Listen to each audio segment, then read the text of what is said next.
Buenas tardes a todos y bienvenidos al Simposio de Enfermedades Pulmonares Intersticiales Huérfanas en Latinoamérica. Es un honor para mí presentar a los invitados que tenemos para esta sección. A continuación, les presento al Dr. Vicent Cotán. Él es neumólogo y coordinador del Centro de Enfermedades Respiratorias Raras en la Universidad de Lyon. Buenos días, gracias por la invitación a esta sesión sobre enfermedades multiquísticas pulmonares. Es un placer venir a hablar otra vez, aunque me lamento que sea virtual. Con permiso, voy a presentar en inglés. Here are my disclosures. And the first question to ask in front of a cystic lung disease is, are there really cysts? And this is, of course, extremely important because it determines the rest of the approach. So first of all, if it's not a cyst, what can it be? It can be a cavity. A cavity is a gas-filled space within pulmonary consolidation or mass or a nodule, typically with a thick wall. And there are three main causes of cavities: chronic infections, for example, non-tuberculous mycobacteria or necrotizing pneumonia or an abscess. Malignancy, this is of course very frequent, especially in squamous cell carcinoma. And autoimmunity, especially rheumatoid nodules or granulomatosis with polyangiitis. If it's not a cavity, it can be a bulla. A bulla is a spherical focal lucency, more than 1 centimeter in diameter, which has a thin wall, usually less than 1 millimeter. And you have one example on the right. Then the bleb is a cystic airspace bounded by a thin wall adjacent to the pleura. And this is typically what we see in patients with pneumothorax. And finally, a pneumothorax is usually round and thin walled. And this occurs in a context of infection, trauma, or aspiration. So let's come back to cysts. Cysts are thin-walled, less than 2 millimeters of wall thickness, usually spherical, and that's a lucency interfaced with normal lung. And there are three clinical situations for the cyst. The cyst can be localized, they can be multiple and associated with ILD, or they can be multiple as the main feature. So the second question to ask is, are these cysts the main features? And indeed, there are cases where they can be associated with interstitial lung disease, as in Sjögren disease or LIP, or sometimes desquamative interstitial pneumonia, or less frequently in chronic HP. So here the cysts are not the main features, and the diagnosis and management are driven by the interstitial lung disease and usually not by the cyst, although the presence of the cysts can orientate the diagnosis of this particular interstitial lung disease. So let's come back to multiple cystic lung disease. The next question is, what are the size, the shape, and the distribution of the cysts? And here you have a summary of the main causes of diffuse cystic lung disease, starting with LAM, in which the cysts are round, they're smooth, and very importantly, the lung parenchyma is normal and there is a diffuse distribution. In Birt-Hogg-Dubé disease, the cysts are lentiform, they are abutting the pleura very frequently, and they are predominate in the basal area of the lungs. In pulmonary Langerhans cell histiocytosis, the cysts typically are bizarre shaped, and they can be along nodules or cavities, and they predominate in the upper part of the lung.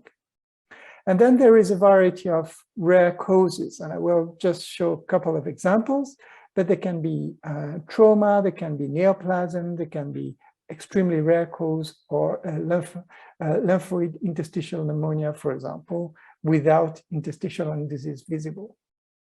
But in reviews, I find that there is one cause that is missing very often, that is the cystic lung disease due to heavy cannabis smoking. And depending on where you're working, it might be an important cause to consider. So what are the main multiple cystic lung disease? And I will start with pulmonary Langerhans cell histiocytosis, or PLCH, which very often is asymptomatic at the time of presentation.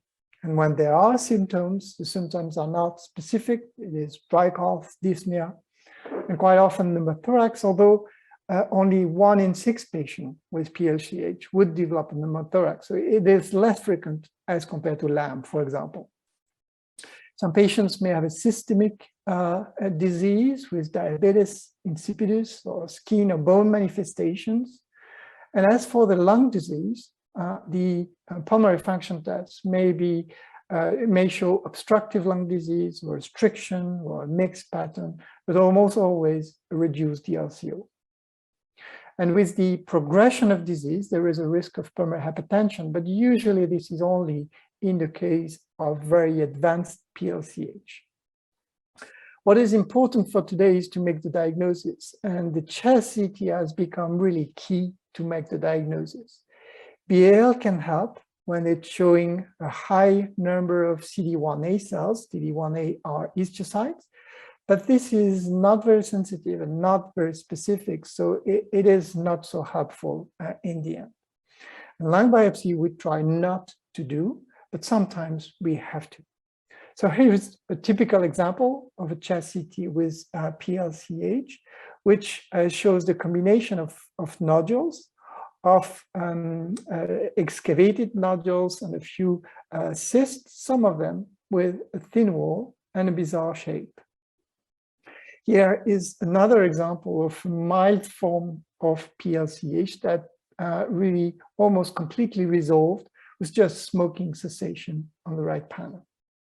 And this is a more severe case with a lot of cystic lung disease in the upper lobes, and you can really appreciate here that the lung bases are spared by the cysts. And this is a key feature to suggest the diagnosis of PLCH, along with the presence of nodules and excavated nodules.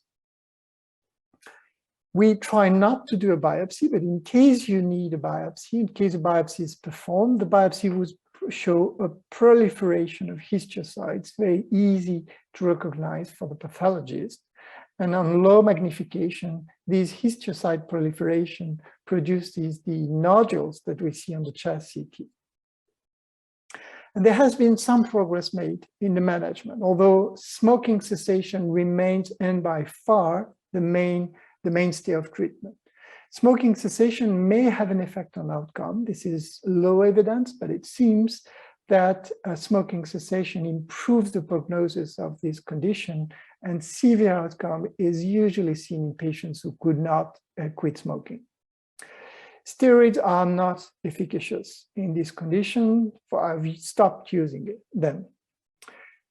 In case of pneumothorax, you should refer the patient for pleurodesis from the first event because of the high rate of relapse of pneumothorax.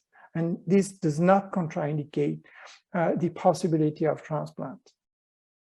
And more recently, a drug has been used, cladribine. That's a chemotherapy that can be used in 2 situations: in patients with a tumor-like Langerhans cell histiocytosis with lung involvement, but also in patients with PLCH who have progressive interstitial lung disease. BRAF mutations have been found in a variety of histiocyte disease, including PLCH, and there are reports of targeted therapy. But for the moment, this is mostly for research. Indications are very rare in PLCH, that is in the lung disease related to PLCH in adults at least. And finally, there are cases where a treatment for pulmonary hypertension should be considered in case it is severe. This is an example of the effect of cladribine therapy in one of our patients that really had an improvement with the drug, whereas there was not before despite smoking cessation. Now, Birt-Hogg-Dubé or BHD syndrome. This is a genetic disease with autosomal inheritance, and the pulmonologist must recognize 2 things. The first thing is the appearance of the pulmonary manifestations. These are relapsing pneumothorax, sometimes familial pneumothorax, but there are multiple cysts, as you can appreciate, very often along the pleura.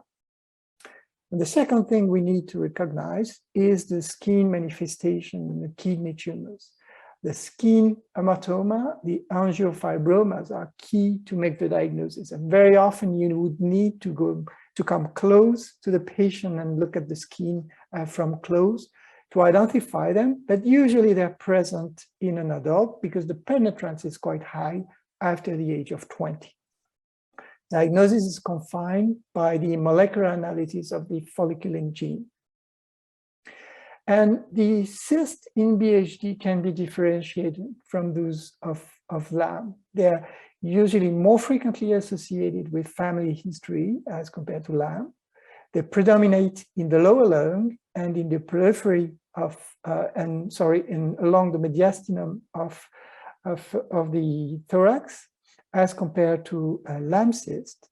And they are less numerous as compared to LAM and predominate in the lower part of the lung, whereas in LAM they are diffuse. Now, a very rare cystic lung disease, which is NAMID, for non-amyloid immunoglobulin light chain deposition disease. This is a condition equivalent to the Randall disease in the kidneys, where there is deposition of light chains from immunoglobulins in the lung, which can be produced in the lung itself or sometimes in the bone marrow. So there are cases which are associated with lymphoproliferative syndrome, especially Waldenström. And to make the diagnosis is not so easy, but you can be helped by two things. The first one is that there are two forms, two presentations on chest CT. There is a cystic presentation, as in the left, and there is a bronchiectasis presentation without expectoration on the right. And the second thing is, once you suspect the diagnosis, you should do biopsies, sometimes bronchial biopsies, and make sure you have a frozen material so you can do immunofluorescence, which shows the nature of the deposition, which are immunoglobulins. So let's finish with LAM. LAM is a very rare disease. As you know, it can be sporadic, only in women, usually of childbearing age, or associated with tuberous sclerosis complex, TSC.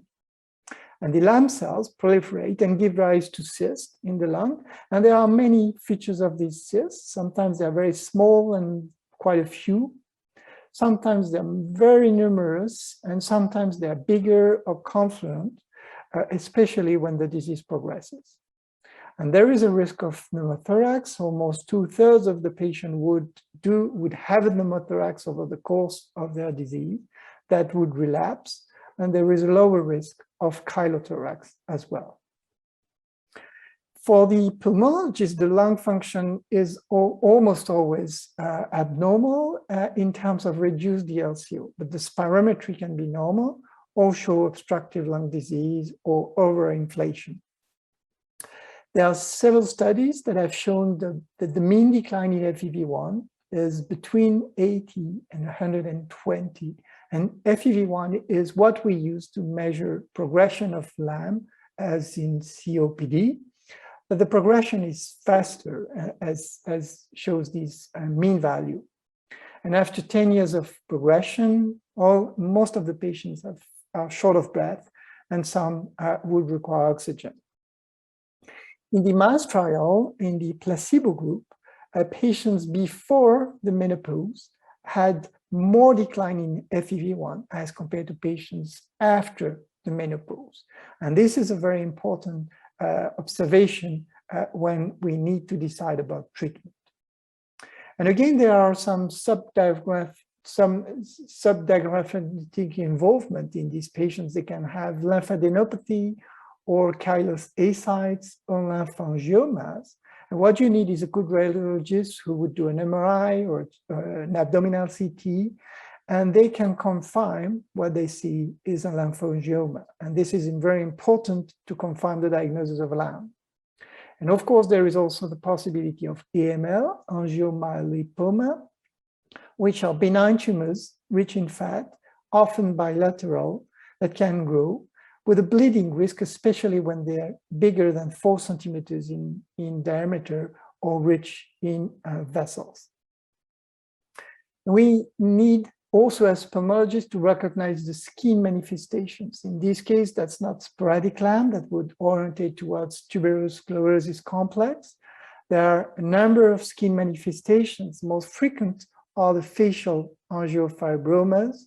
And again, they're usually easy to see if you look for them. The dental pits or the gingival fibromas may be much more difficult to spot, and you have to think about looking at the teeth, looking at the nails to see these abnormalities. But beyond the numerous manifestations, which I won't have time to review, that can be seen in patients with TSC, there is one very important thing to understand is that all these manifestations are age dependent. Some of them are present at birth and would disappear in the childhood. That is, for example, the cardiac rhabdomyoma. Some of them appear during the childhood, such as the renal AML or the facial angiofibroma. And if you see an adult as a pulmonologist, then you're much likely to see the skin manifestations or the renal manifestations already at the age of 20 or 30. And the lung manifestations here in light blue come later in life in patients with TSC. So if you see a patient with TSC at the age of 20 and the chest CT is normal, you have to repeat the chest CT at the age of 30 or later to make sure there isn't LAM. Because overall, symptomatic LAM is present in up to 50% of the patients with TSC, and that's a major cause of morbidity and sometimes mortality. And there is some discussion about whether LAM is less severe or not as compared to sporadic LAM in TSC. For that, we have a large study from the NIH that didn't show any difference in the rate of decline in FEV1 or DLC or the number of CIS scores between TSC LAM and sporadic LAM. And there were patients with very severe abnormal lung function in TSC LAM. So don't underestimate the possible severity of patients with TSC LAM. And for the management of LAM, we have guidelines published over the past 11 years now. One of the main advances is the usefulness of VEGF-D. VEGF-D is produced by LAM cells. It stimulates the growth of the lymphatic vessels. And when it is increased, it is confirming the diagnosis of LAM. However, the sensitivity is not perfect. So if it is normal, VEGF-D does not exclude sporadic LAM, but the specificity is very high. So if it's high, then it confirms the diagnosis. And this also works in TSC. This algorithm is taken from the French guidelines to show that to make the diagnosis of LAM, if suspected, we first look at the chest CT and consider alternative diagnosis. If not, we consider the possibility of TSC, and if present, that confirms LAM. And if not, then we measure VEGF-D. We look for AML or lymphangioma. We look for chylothorax, and if present, that again confirms the diagnosis of LAM. And if not, we don't always do a biopsy, and we only do a biopsy in case we consider it is necessary, especially when a treatment is contemplated. And beyond the diagnosis purpose, VEGF-D might also be useful because it decreases with treatment. It does have a prognostic value, and it does correlate with the change in FEV1. However, we don't take treatment decision on the VEGF-D level. And there is an activation of the mTOR pathway in LAM that is well established, and this has led to the discovery that sirolimus is effective to treat LAM. And these are data taken from the MILES trial published 10 years ago, which shows that patients receiving sirolimus have a stable FEV1 over the 1 year of treatment as compared to patients receiving placebo. And when you discontinue treatment, then progression of disease resumes.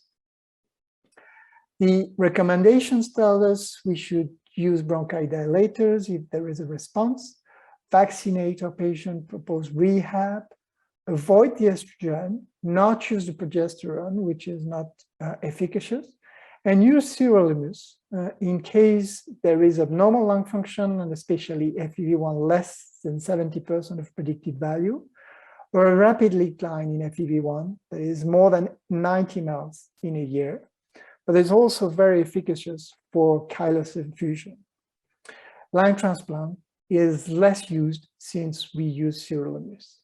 And there is also a survival benefit showed in 2 recent series with a benefit in time to transplant or time to death in patients who receive sirolimus or in the era of sirolimus as compared to the older era before the MILES trials.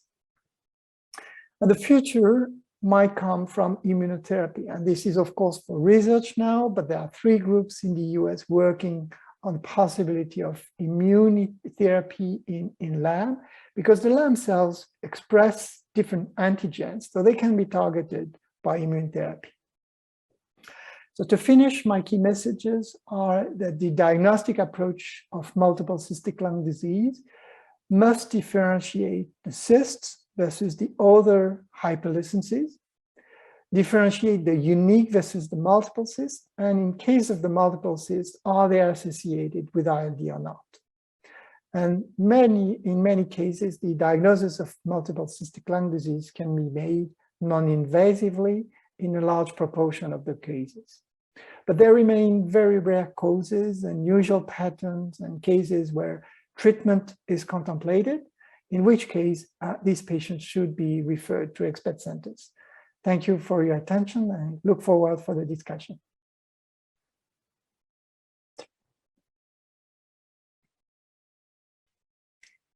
A continuación tenemos a la doctora Marina Kufer Doña Castro. Ella es neumóloga de la Universidad Federal de Brasil y nos va a hablar de sarcoidosis, la gran simuladora. Adelante, doctora.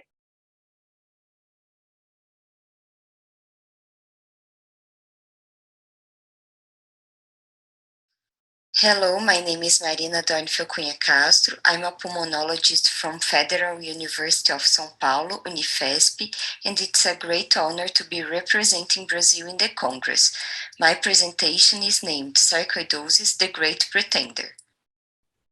For this, I prepared a script including practical examples of radiologic patterns from our reference Center of Interstitial Lung Disease in São Paulo Hospital, including typical and atypical findings, mainly focusing on differential diagnosis and complications.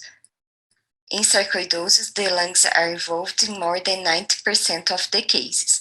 Progression to pulmonary fibrosis occur in up to a quarter of the patients, contributing to most of the morbidity and mortality, despite the fact that the majority of the patients have a typical presentation. The imaging findings may be non-specific or atypical in 25 to 30% of the patients. Due to its ability to mimic other diseases, sarcoidosis can be termed the Great Pretender. The diagnosis includes supportive clinical and radiological features, as well as histopathological confirmation of non-caseating granulomas, excluding other causes of granulomatous diseases and sarcoid-like reactions. The staging system divides the involvements into 5, represented in the images. Stage 0, normal X-ray. Stage 1, lymphadenopathy. Stage 2, lymph nodes and parenchymal involvements. 3, parenchymal lung disease. And 4, pulmonary fibrosis. The major typical pattern is thoracic adenopathy, usually bilateral, followed by nodules, predominantly in the upper and middle zones, distributed along the lymphatics in the bronchiovascular bundle, interlobular septa, major fissures, and subpleural regions. Bilateral perihilar opacities and different types of fibrosis are also described. Atypical manifestations include lymph nodes, parenchymal, tracheobronchial, and pleural involvements are described, especially in ages over 50 years. The diagnosis of sarcoidosis may be a challenge because it may occur in many different scenarios. On the one hand, typical thoracic patterns or highly specific clinical features may dismiss biopsy. An atypical pattern may coexist with systemic histologic confirmation and/or treatment response. On the other hand, an atypical lung pattern without other involvements requires biopsy confirmation. Now, attempting to show some cases of sarcoidosis and alternative diagnosis, I divided the radiologic manifestations into adenopathy, micro and macro nodules, ground glass opacities, consolidation, and fibrosis. The first one is adenopathy. Common differential diagnoses for mediastinal and hilar lymphadenopathy are tuberculosis, lymphoma, and metastatic disease. One important point is that symmetric lymph nodes enlargement is unusual for the other conditions. Instead of well-defined bilateral adenopathy in sarcoidosis, these two cases from the literature show asymmetric and conglomerate lymph nodes with central necrosis in tuberculosis in the first image and compressive adenopathy in lymphoma in the last image. Isolated unilateral hilar adenopathy occur in less than 5% of the cases, and mediastinal lymph nodes alone is even less common.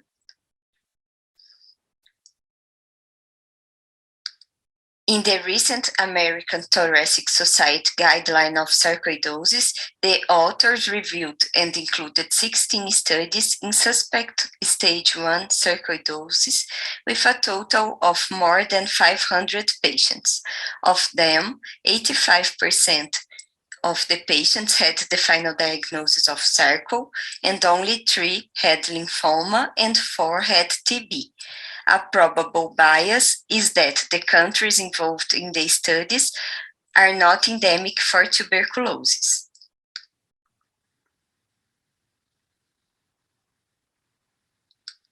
In another American survey with 78 patients with adenopathy, half of the sample was asymptomatic. Sarcoidosis was the most common diagnosis in 73%, as shown in the first image, with non-caseating granuloma, followed by lymphoma in 10%, in the second image with Reed-Sternberg cells, and reactive lymphadenopathy in 10%. As observed, most cases of asymptomatic adenopathy result in the diagnosis of sarcoidosis. This manifestation is generally self-limited and do not require treatment. However, it is essential to evaluate the risk of malignancy and infections, especially in endemic areas, and proceed continued follow-up. Lymph nodes and parenchymal calcification can occur in granulomatous disease and are closely related to the duration, occurring in 3% of the cases after 5 years and more than 20% after 10 years. Occasionally, fibrosis in sarcoidosis can conglomerate, resembling progressive massive fibrosis due to silicosis, as this first case with silica particle exposure.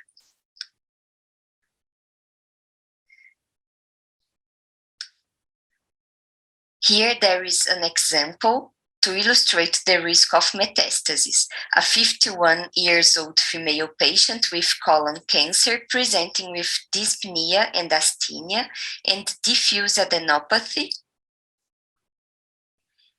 and CT scan showing micronodules and interlobular septal thickening similar to lymphangitis, submitted to PET scan with diffuse enhancement, and a cervical nodule biopsy confirming sarcoidosis after cancer instead of metastasis.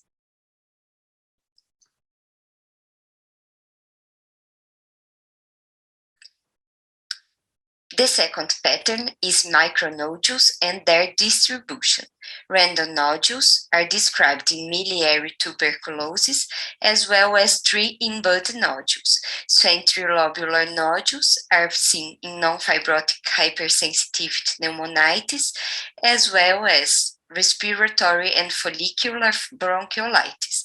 Perilymphatic nodules are usually seen in sarcoma. A case of thyroid papillary carcinoma presenting with bronchiectasis, septal thickening, and lymphatic nodules in blue arrows, in addition to well-defined nodules in red arrow. A transbronchial biopsy showed sarcoidosis, and a transthoracic biopsy the coexistence of infiltration by papillary carcinoma. Large nodular sarcoidosis represented by coalescent granulomas has an estimated prevalence of 2% and is characterized by nodules from 0.5 to 5 centimeters, usually bilateral and multiple.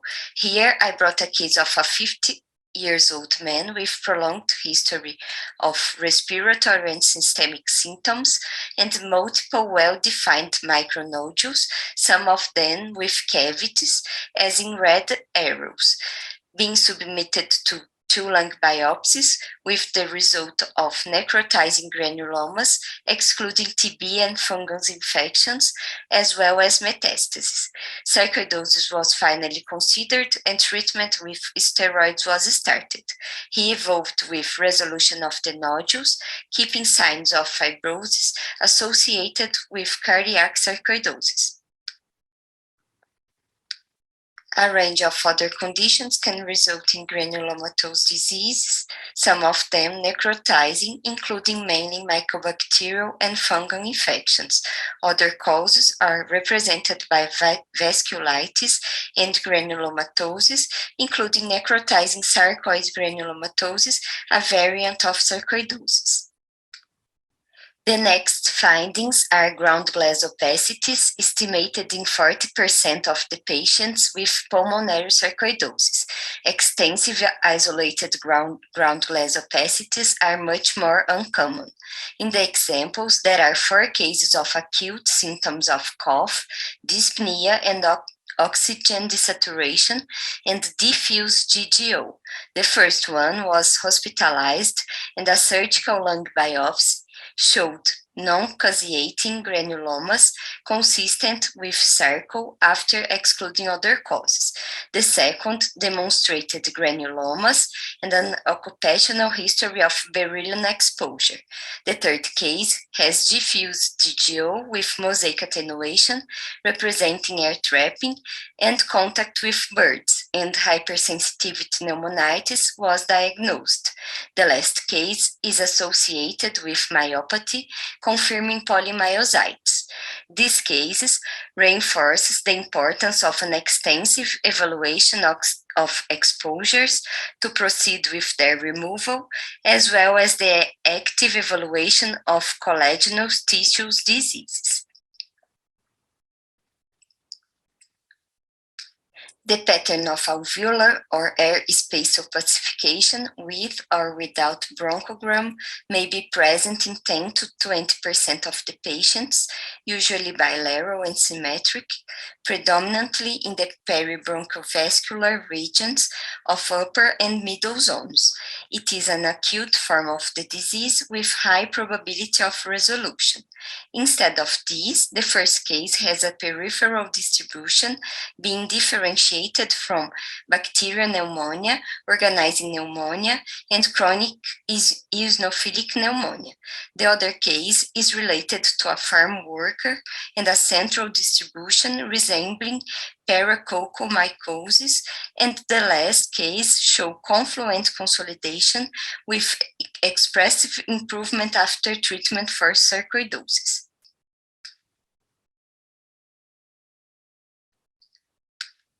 Here there are 2 radiologic signs consistent with granulomas. Gallex sign represented by nodules or consolidation with multiple small satellite nodules. sarcoid cluster sign, as shown in the second image, with multiple small nodules close to each other but not confluent.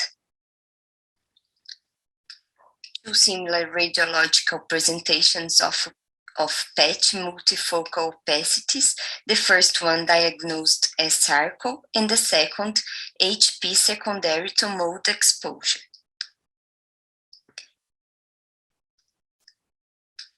A case of appearance of a new middle lobe irregular opacity in a patient after 1 year of use of steroids for sarcoidosis, with biopsy demonstrating infection by Cryptococcus with response after fluconazole and reduction of sarcoidosis activity with prednisone.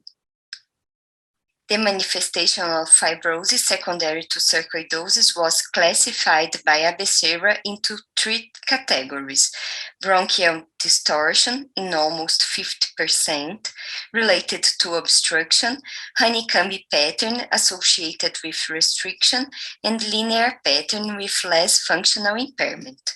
Nodules may coexist with bronchial and linear findings, but not with honeycomb, supporting the suspicion of sarcoidosis and possible benefit of treatment. In the distorted pattern, cysts are typically centrally located, large, isolated, and next to fibrotic masses, as seen in the first case, excluding tuberculosis and confirming sarcoidosis. Less commonly seen, tracheal stenosis and bronchial narrowing, with atelectasis exposed in the second case, with a differential diagnosis with histoplasmosis in addition to COVID-19 infection.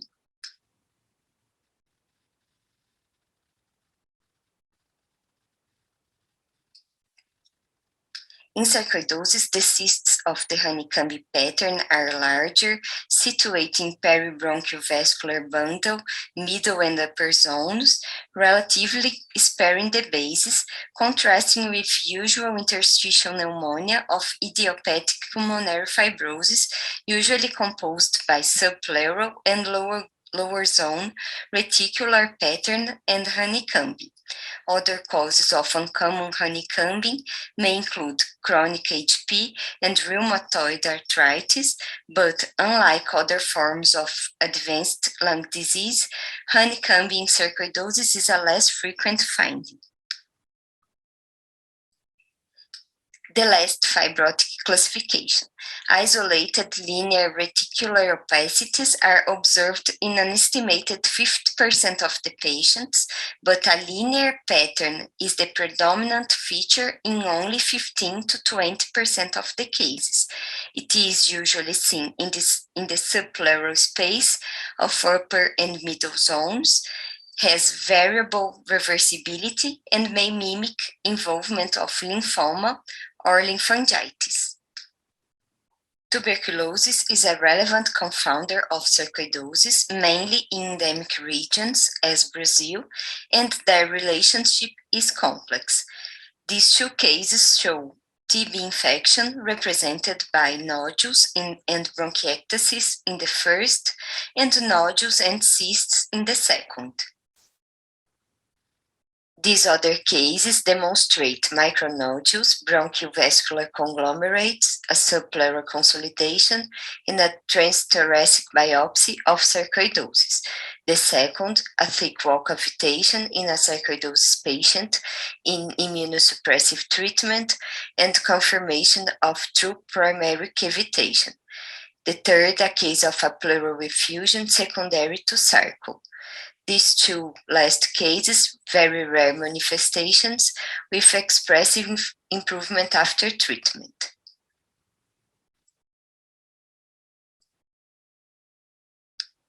In a survey of our cases from Unifesp, we reviewed 200 patients with pulmonary sarcoidosis. Of these, almost a quarter of the patients received treatment for tuberculosis.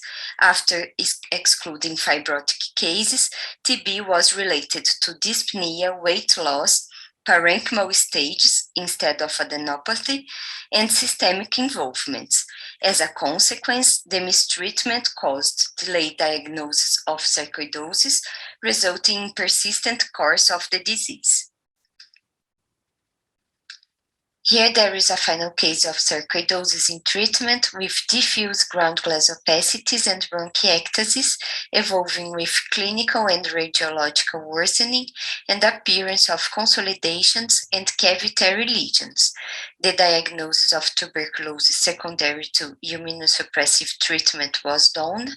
With prednisone withdrawal, the patient had relapse of sarco and pulmonary sequela. As complications, irreversible fibrotic and fibrocystic sarcoidosis with cysts, bullae, bronchiectasis, and architectural distortion, and vanishing lung represented by parocicatricial emphysema are described in advanced stage sarcoidosis. Mycetoma formation is a very uncommon complication occurring mainly in stage 4 sarcoidosis. To conclude, sarcoidosis manifests with many patterns of radiological imaging. It's essential to recognize both the typical and atypical manifestations, since it may have a broad differential diagnosis in order to achieve an early diagnosis and reduce associated morbidity and mortality.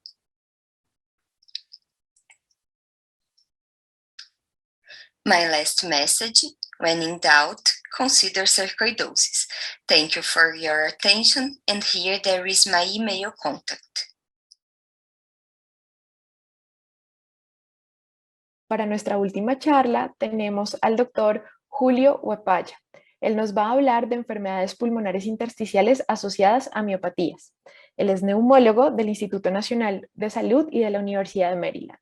Muchas gracias, doctor, por acompañarnos. Adelante.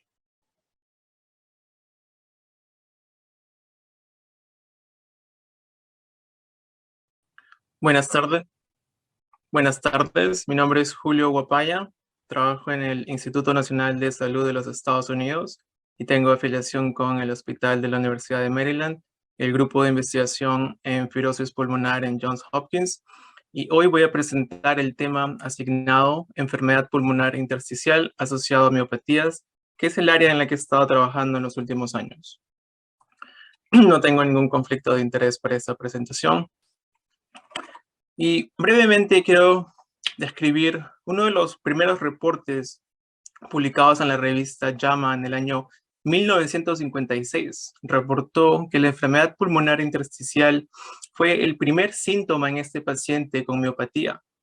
Debo resaltar que los pulmones fueron el principal órgano involucrado. Lamentablemente, este paciente, a pesar de recibir los esteroides que estaban disponibles en este periodo, que fue la corticotropina, falleció 5 semanas después de ser hospitalizado. Y uso este reporte para resaltar cómo la EPI es una complicación común en las miopatías que no solo se asocia a alta morbilidad, pero también a alta mortalidad, especialmente en los pacientes que no reciben el tratamiento antiinflamatorio adecuado. En cuestión de la incidencia de la EPI en pacientes con miopatías, depende mucho de la cohorte que se esté evaluando, pero estudios han reportado un porcentaje entre 20 y 80%, dependiendo de la cohorte. Ahora, es muy interesante ver que la tasa de incidencia ha aumentado en los últimos años, y esto se debe a 2 factores. El primer factor es la disponibilidad de técnicas de diagnóstico mucho más específicas. Tenemos el ELISA y ahora el gold standard, que es la inmunoprecipitación.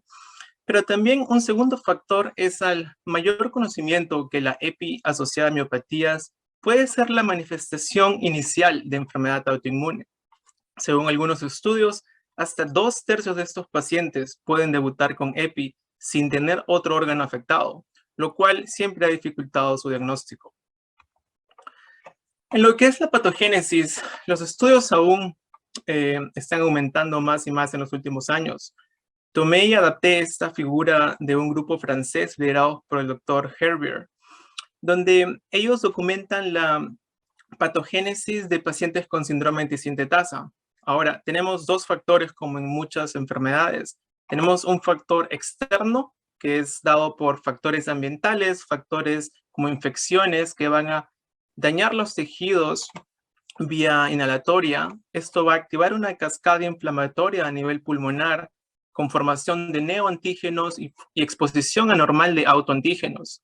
Ahora, tenemos el factor externo, pero sumado a esto, tenemos la predisposición genética del paciente, lo cual podría ocasionar una respuesta aberrante de la inmunidad innata y una falla en la tolerancia a nivel de la inmunidad adaptativa. Esto va a ocasionar que las células NK, los macrófagos, células T y células B, todas estas estén activadas con el posterior desarrollo de citoquinas proinflamatorias y anticuerpos. Ahora, se dice que el pulmón sería el órgano inicial afectado y luego de esto, esta reacción autoinflamatoria sería derivada a otros órganos como los músculos, las articulaciones o la piel. En cuestión de la clasificación, tenemos la clásica clasificación de Bohan y Peter, que fue publicada en el año 1975, donde describen 5 categorías: pacientes con dermatomiositis, pacientes con polimiositis, pacientes con miositis asociada a neoplasia, miositis asociada a vasculitis, o el famoso síndrome de superposición, donde tenemos miositis con otra enfermedad de tejido conectivo. No obstante, en los últimos años estamos advocando por una clasificación más específica basada en anticuerpos, teniendo 3 grupos. El primero incluye a pacientes con anticuerpos asociados a miopatías. Esos anticuerpos son comunes en miopatías, pero también pueden estar en otros trastornos autoinmunes como escleroderma o lupus. El segundo grupo incluye pacientes con anticuerpos específicos de miopatías. Y estos parecieran estar restringidos a un fenotipo clínico específico de miopatías. El clásico ejemplo son los pacientes con anticuerpos antisintetasa, que reconocen proteínas específicas de aminoácido ARNT sintetasa, y vamos a hablar posteriormente. Hay un tercer grupo que hemos visto en nuestro centro en Hopkins, que son pacientes con un anticuerpo negativo, cuyo fenotipo, sin embargo, es sospechoso por alguna enfermedad autoinmune de manera adicional a la enfermedad fibrosante. Y estos pacientes clásicamente tienen un anticuerpo negativo, pero esto es en luz de un ELISA o un Western blot, de los cuales voy a hablar en siguientes diapositivas. Brevemente, mencionar algunos de los anticuerpos asociados a miopatías. Tenemos el anti-Q, que está asociado a un EPI potencialmente severo. Y luego tenemos al anti-ROS52, que está tomando más prestancia en los últimos años. Y a pesar de que se ve en múltiples enfermedades del tejido conectivo, hay una asociación con EPI. Y al final de esta presentación voy a demostrarles un poco de la investigación que hemos hecho en Hopkins con el ROS52. A nivel de los anticuerpos específicos de miopatías, tenemos clásicamente los 8 anticuerpos antisintetasa. JO1 es el más prevalente, pero tenemos también al PL7 y el PL12, que están asociados a enfermedad pulmonar, y estos pacientes pueden tener un patrón fibrosante, lo cual es muy importante diferenciar. Tenemos también los pacientes con MDA5, que tienden una progresión rápida de su enfermedad pulmonar intersticial. Y también hago mención el TIFI-gamma, que fue un anticuerpo que se descubrió hace unos pocos años, que está asociado más bien con un menor riesgo de enfermedad pulmonar intersticial. Como mencionaba, los pacientes con un anticuerpo negativo, esto se debe, número 1, al uso de pruebas menos sensibles, como el ELISA o el Immunoblot, pero también se debe a que nosotros tenemos 20 aminoácidos con una ARNT sintetasa específica, de los cuales hasta el momento solo hemos podido desarrollar técnicas para evaluar 8 de ellos. Entonces hay 12 más que no tienen un anticuerpo que hemos podido desarrollar, aunque también les voy a mencionar un poco de eso al final de esta presentación.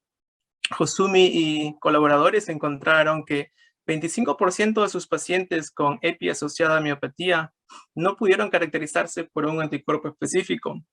Y es importante mencionar que el 50% de estos pacientes tenían un patrón de neumonía intersticial no específica en la tomografía. Nuestra experiencia en Hopkins, datos no publicados obviamente, incluye el uso de un laboratorio de Oklahoma. Este laboratorio usa la inmunoprecipitación. Y la ventaja de este estudio es que nos reportan bandas no identificadas, es decir, bandas que no tienen un anticuerpo conocido, pero que son anormales en comparación a un control. En lo que es la presentación clínica, en general hay pacientes a los que se le encuentra enfermedad intersticial de manera asintomática porque les pidieron una tomografía por otros motivos. Sin embargo, lo más clásico es una presentación subaguda o crónica con una gravedad de enfermedad distinta, que va desde leve, moderada a severa. También es importante mencionar que en ocasiones vemos que estos pacientes presentan una exacerbación aguda, una EPI rápidamente progresiva. En cuestión de los hallazgos clásicos, aquí tengo una imagen que incluimos en uno de los capítulos que escribimos sobre síndrome antisintetasa. Tenemos, además de la enfermedad intersticial, tenemos el fenómeno de Raynaud, tenemos la miopatía inflamatoria que puede ser vista en biopsia, en una resonancia, la artritis no erosiva y las clásicas manos de mecánico con esta hiperkeratosis y las fisuras a nivel del borde lateral y el borde anterior de los dedos.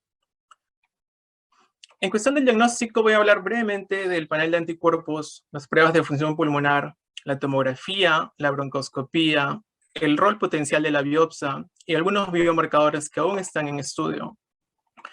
Los anticuerpos, como mencioné antes, el estudio clásico es el ELISA.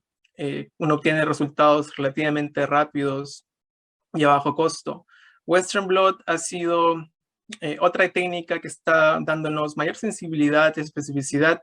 No obstante, ambas pueden tener falsos positivos y falsos negativos.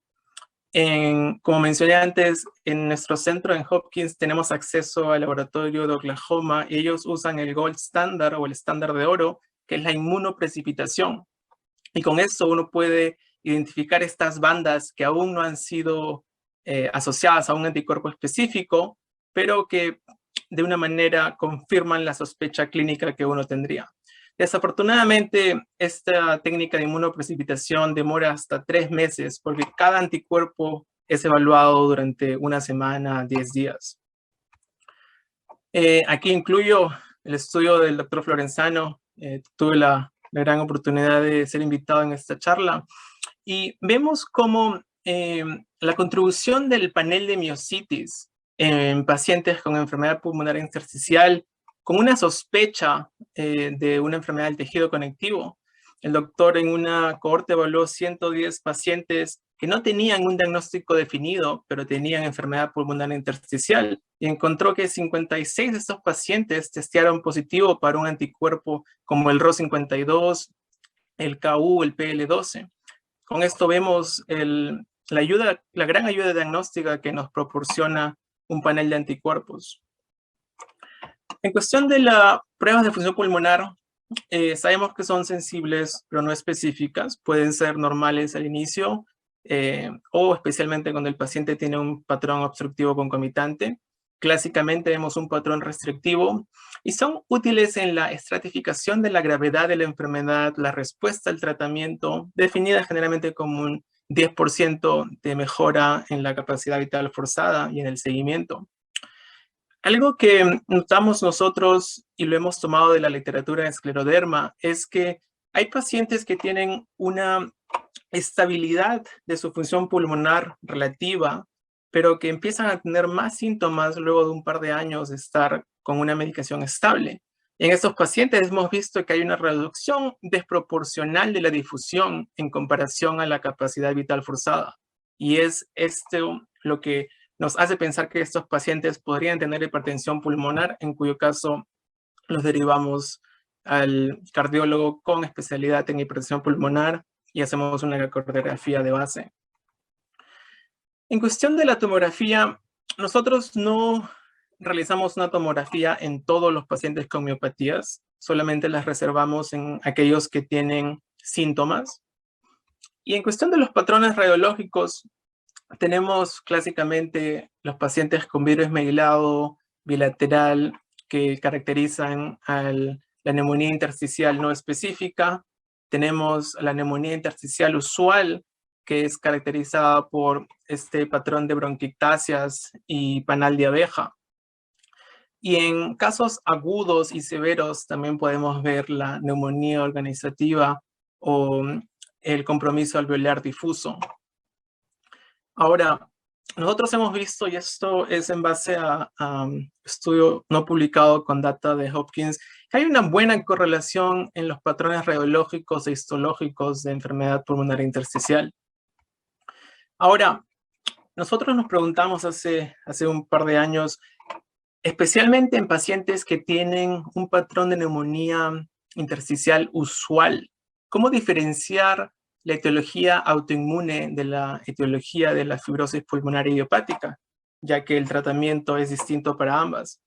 Y hay un grupo en Chicago que encontró 3 signos que están mayormente en pacientes con este patrón de etiología autoinmune. El primero es el signo del lóbulo superior anterior. Vemos cómo este paciente tiene el panal de abeja exactamente a nivel del lóbulo superior anterior.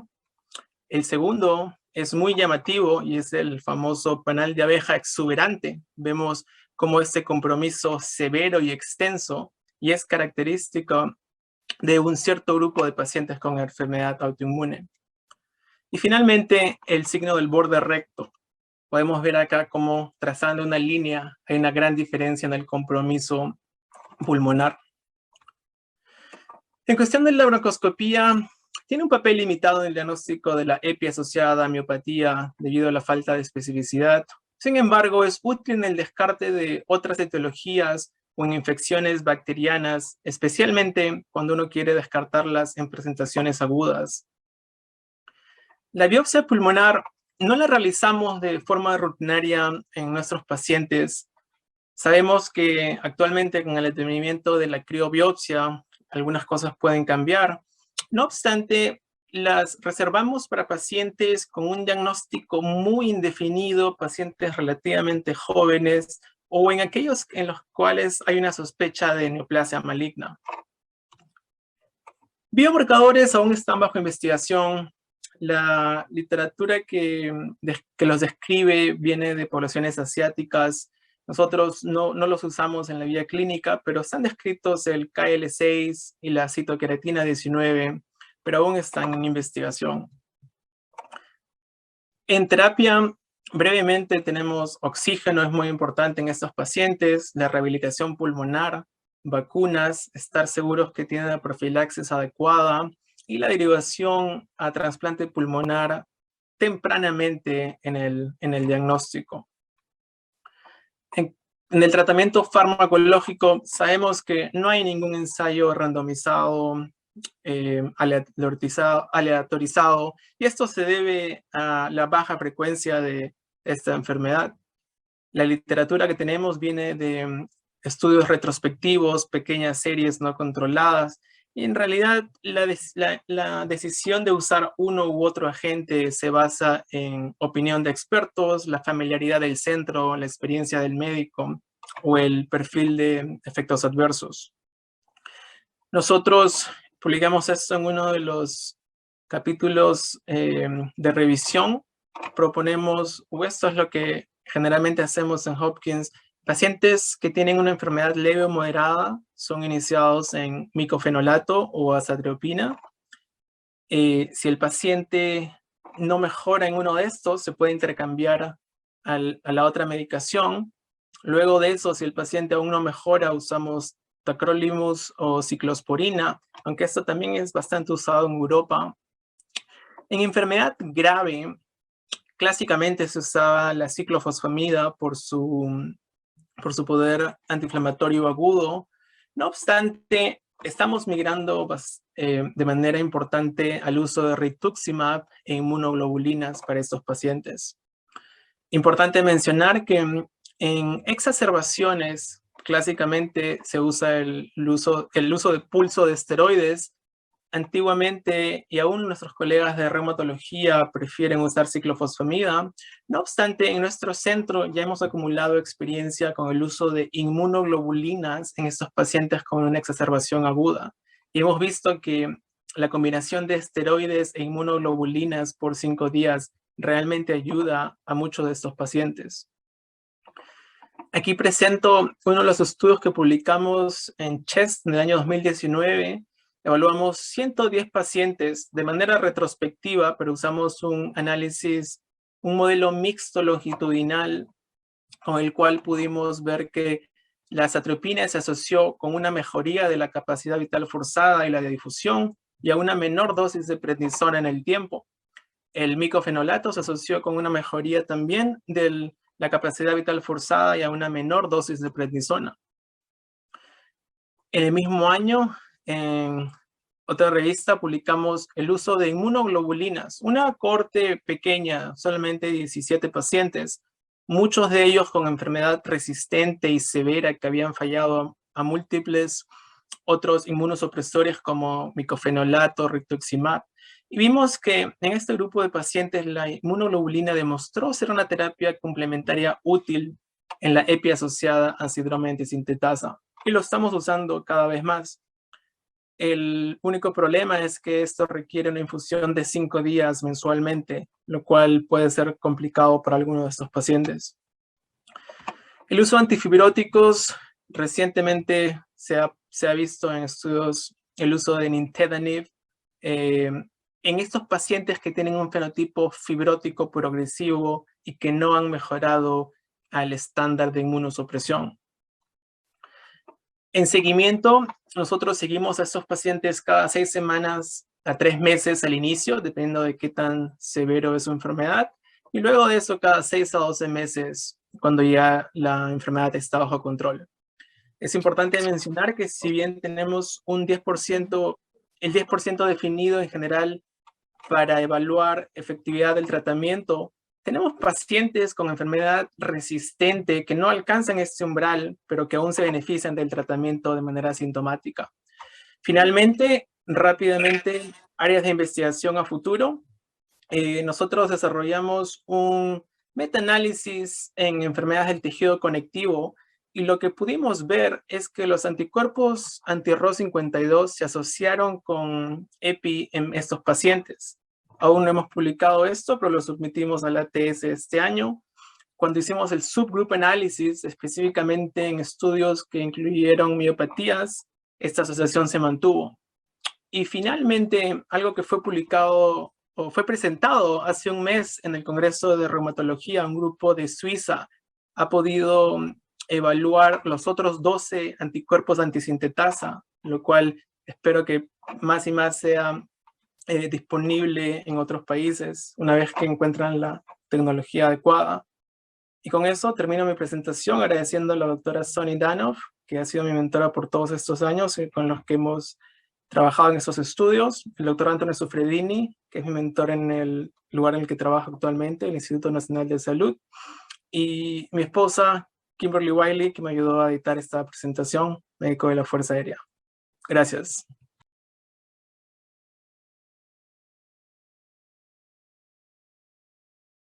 Muy buenas tardes. Estamos hoy aquí en esta sesión de trabajos ganadores del Congreso ALAT Virtual de la sección de enfermedad pulmonar intersticial. Les presento a la doctora Karen Martínez Espinosa. Ella es especialista en neumología y actualmente se encuentra haciendo su alta especialidad en enfermedad pulmonar intersticial en el Instituto Nacional de Enfermedades Respiratorias en México, INER. Bienvenida, doctora Karen. Muchas gracias por acompañarnos y felicitaciones por este premio. Muchas gracias, doctora Emily. Buen día a todos. El día de hoy voy a presentar mi trabajo que se titula Recuperación funcional y tomográfica en fibrosis post-COVID-19 sin tratamiento antifibrosante. Como introducción o manera de introducción, pues sabemos que desde que empezó la pandemia por SARS-CoV-2, pues el riesgo de presentar secuelas de fibrosis pulmonar, pues ha sido una preocupación que se ha mantenido muy latente desde que empezó, ya que pues el compromiso que vemos en las tomografías hacia el intersticio, pues es evidente desde el ingreso hospitalario. Hasta el momento, pues no hay tantos estudios o tantas cortes de seguimiento de estos pacientes como para ver qué es los resultados que tenemos durante el seguimiento, tanto tomográficamente como funcionalmente. Ese es el motivo por el cual nuestro objetivo de estudio fue evaluar los cambios tanto funcionales como tomográficos a un año en pacientes que requirieron ventilación mecánica invasiva por COVID-19 sin uso de medicamentos antifibrosantes. En este estudio se incluyeron 117 pacientes, todos, repito, con requerimiento de ventilación mecánica invasiva, de igual forma todos con PCR positiva para SARS-CoV-2, que estuvieron hospitalizados en el INER de abril a agosto del 2020. Todas las características demográficas y clínicas al ingreso a hospitalización se obtuvieron del expediente clínico de todos los pacientes y las pruebas de función respiratoria se realizaron a los 4 y 12 meses ya en la consulta post-COVID de seguimiento y se les realizó la tomografía de alta resolución al año después del egreso hospitalario y recordemos que durante este seguimiento ninguno de estos pacientes recibió tratamiento antifibrosante. Esta tabla es la tabla de datos demográficos de los pacientes. La media de edad es de 55 años, con un predominio en un 66% del género femenino, 24% de los pacientes con tabaquismo positivo. Dentro de las comorbilidades que más frecuente encontramos en estos pacientes fue hipertensión en un 25%, diabetes en un 22% y 3% de ellos ya con diagnóstico de enfermedad pulmonar previo a la hospitalización por COVID.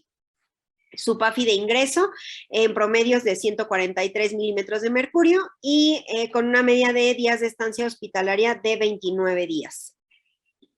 En esta segunda tabla observamos las pruebas de función pulmonar junto con la caminata de 6 minutos de estos pacientes. Estos valores son a un año, estas pruebas son tomadas a un año después del egreso hospitalario y como podemos observar aquí en la tabla, pues tenemos un porcentaje de predicho de FBC de 93%, un porcentaje de FEB1 de 98%, relación de 86% y un porcentaje de predicho de DLCO ajustado por altura de 86%. Con un promedio de metros recorridos en la caminata de 6 minutos de 430 y una saturación post ejercicio de 90%. Como pueden observar en la tabla, pues todas las pruebas de función pulmonar se encontraban normales al año de seguimiento. De igual forma, con la tomografía a un año utilizamos esta escala semicuantitativa que es el CT score, que está reportada en diversos estudios de seguimiento de estos pacientes post-COVID, en la cual se hace una puntuación de cada lóbulo pulmonar y esta puntuación va del 0 al 5 de acuerdo a la participación o al porcentaje, perdón, de afección de cada lóbulo, en donde 0 no tenemos participación, damos un punto si hay menos de 5%, 2 puntos si va del 5 al 25%, 3 puntos del 26 al 50%, 4 puntos 51 al 75% y 5 puntos cuando hay una afección de más del 75% en cada lóbulo. Y posteriormente hacemos como la suma total, que es la puntuación del 0 al 5 de cada uno, categorizándola en estas tres como categorías finales, que va de 1 a 5 como categoría leve, 6 a 14 puntos categoría moderada y 15 a 25 grave de acuerdo a este CT score. Y en esta gráfica que les muestro de cajas y bigotes es la gráfica de nuestros pacientes, la tomografía al ingreso hospitalario. Observamos que pues prácticamente todos los pacientes tenían un CT score por arriba de 20 y al año de la hospitalización estos pacientes o esta escala disminuyó a menos del 10%. Obviamente entre más puntaje significa que hay mucho mayor afección en la tomografía. Y esta es la representación, pues, gráfica de una de las tomografías de los pacientes de seguimiento. La tomografía que tenemos al lado izquierdo es la tomografía de ingreso hospitalario y la tomografía de alta resolución al año es la que tenemos en el lado derecho. Vean cómo la recuperación tomográfica, pues, al año es prácticamente al 100%. Por estos resultados que obtuvimos, nuestras conclusiones es que estos pacientes presentaron una mejoría tanto tomográfica y una normalización de las pruebas de función pulmonar al año de seguimiento sin el uso de tratamiento antifibrosante. Continuamos con el segundo trabajo premiado de nuestra sección Enfermedad Pulmonar Intersticial. Les presento a la doctora Carol Nava. Ella es química, maestra en ciencias y actualmente se encuentra realizando el doctorado en el Instituto Nacional de Enfermedades Respiratorias. Puedes continuar con tu trabajo ganador. Muchísimas gracias, doctora Emily. Mi trabajo está titulado PAD4 asociada con el predominio de fibrosis en la enfermedad pulmonar intersticial asociada a artritis reumatoide. Este trabajo fue realizado en el Instituto Nacional de Enfermedades Respiratorias.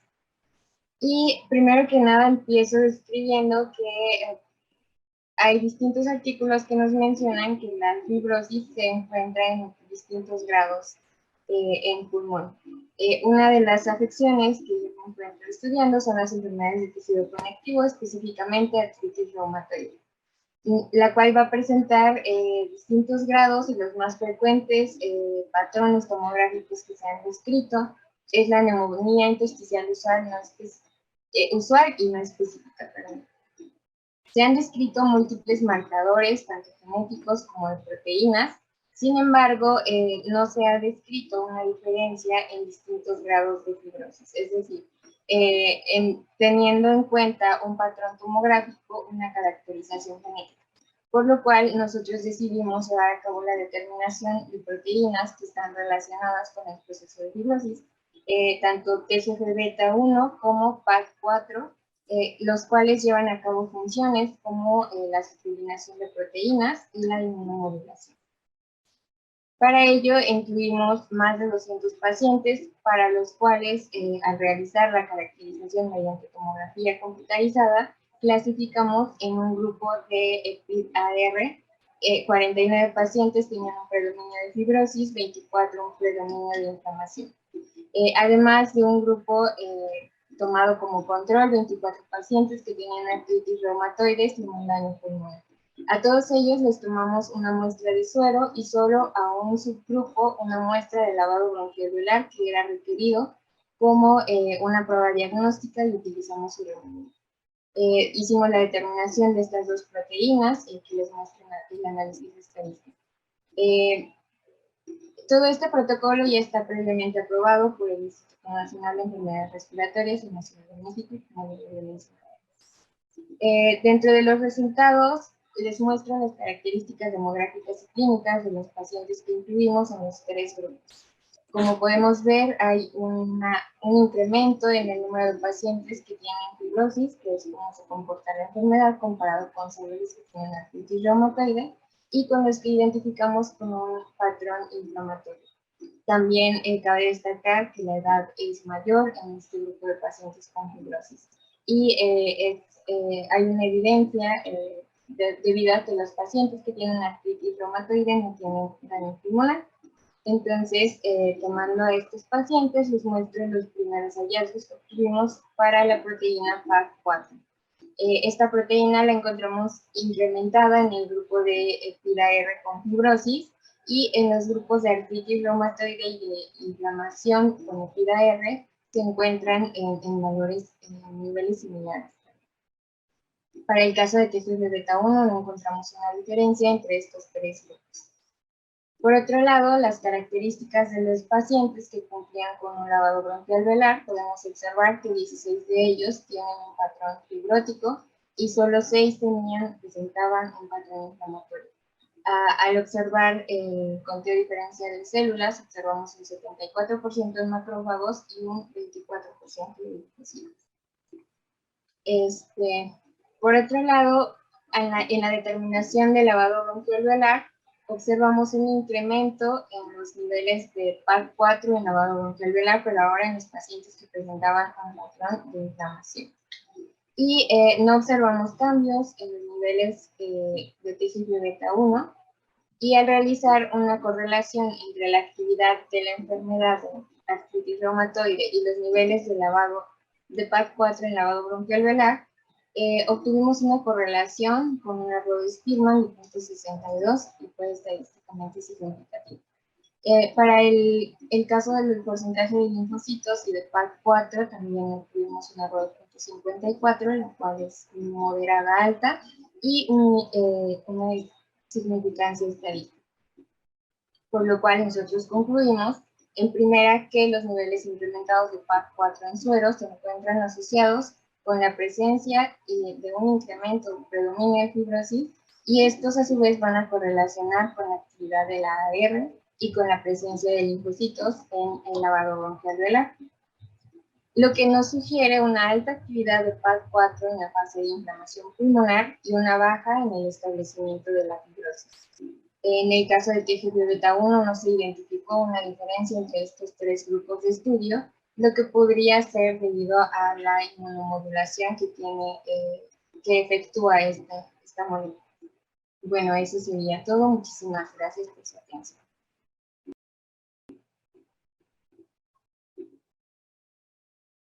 Muchas gracias, Carol. A continuación vamos a pasar al segmento de preguntas y respuestas de estos trabajos. Entonces, quiero invitar a la doctora Karen y a la doctora Carol y quisiera hacerles una pregunta a las dos.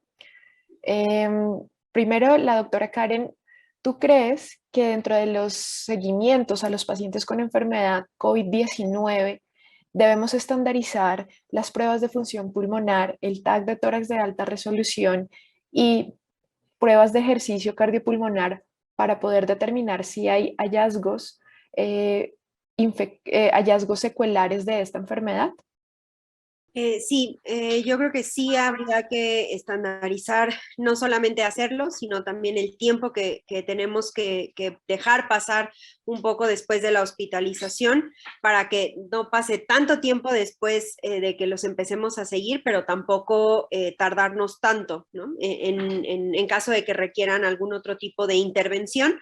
Y no empezar a dar tratamientos, ¿no? Justamente ahora, como el título del trabajo lo decía, sin tratamiento antifibrosante, ahora con esto de la fibrosis post-COVID, pues muchas veces vemos a pacientes con tratamiento antifibrosante sin a lo mejor una tomografía de seguimiento, sin pruebas de función respiratoria. Entonces creo que sí es de mucha importancia estandarizar el realizar las pruebas junto con la tomografía como para realmente tener un sustento tanto clínico como científico, ¿no? Para iniciar algún otro tipo de intervención terapéutica. Más o menos, ¿al cuánto tiempo en el trabajo de ustedes hubo una resolución completa? Vi que los llevaron hasta un año de seguimiento, pero Exacto. digamos, algunos de ellos podían resolver con tiempos más cortos. Sí, así es. Nosotros, la primera consulta de seguimiento, por así decirlo, en general fue entre 4 o 5 meses después de la hospitalización, donde prácticamente la mayoría todavía tenía alteración en las pruebas de función respiratoria. Es por eso que les dimos este seguimiento. Más o menos, muchos pacientes sí, a los 8 meses ya tenían una resolución completa en las pruebas de función pulmonar y clínicamente. Sin embargo, algunos todavía persistían con difusión alterada, con desaturación al ejercicio. Por esto los llevamos hasta un año y decidimos hacer la tomografía hasta un año de seguimiento, justamente también un poco teniendo en cuenta todavía estas alteraciones en las pruebas de función respiratoria. Entonces, por eso los llevamos a un año y a un año prácticamente, pues ya como lo mostré, todos tienen una resolución completa en la tomografía y las pruebas normales. Perfecto, muchas gracias.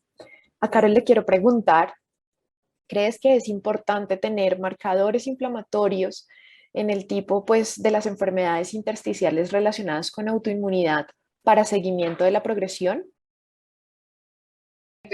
Es una pregunta sin duda que nos tenemos que hacer en el caso de las enfermedades que van relacionadas para para nosotros determinar TGF beta 1 era crucial para poder ver si en distintos estadios, en distintos grados de fibrosis, nos podría proporcionar información en aquellos que tienen enfermedad articular. Sin embargo, recordando que la enfermedad articular ya es una enfermedad inflamatoria de por sí, no nos permitió diferenciar en los estadios que tenían inflamación también en el pulmón. Entonces, sería importante determinar biomarcadores que nos estén indicando desde la fase de inflamación, es decir, en los pacientes que solo tienen artritis reumatoide, y que nos permitan caracterizar si estos marcadores inflamatorios nos están llevando a una fibrosis o si la fibrosis se está estableciendo desde un inicio con la modificación de alguna otra molécula. Es una pregunta ahí como difícil. No sé si tuvieron en cuenta el tipo de medicamentos que venía recibiendo los pacientes con artritis. ¿Tú crees que los medicamentos pueden influir en los niveles que salieron positivos específicamente o al contrario ajustaron algo de estas medidas a los medicamentos? No tenemos el control de o sea, no ajustamos con los medicamentos, pero sí los pacientes ya tenían un tratamiento en algunos casos, porque en otros, por ejemplo, en los pacientes, en nuestro grupo de pacientes que les tomamos, que pudimos obtener el lavado bronquialveolar, eran vírgenes a tratamiento, tanto de AR como de enfermedad intersticial. Entonces, para el caso del subgrupo de todos los pacientes a los que les tomamos el suero, ellos sí, algunos de ellos ya tenían un tratamiento para artritis reumatoide, llámese metotrexate y el efrumonida o sí, claro.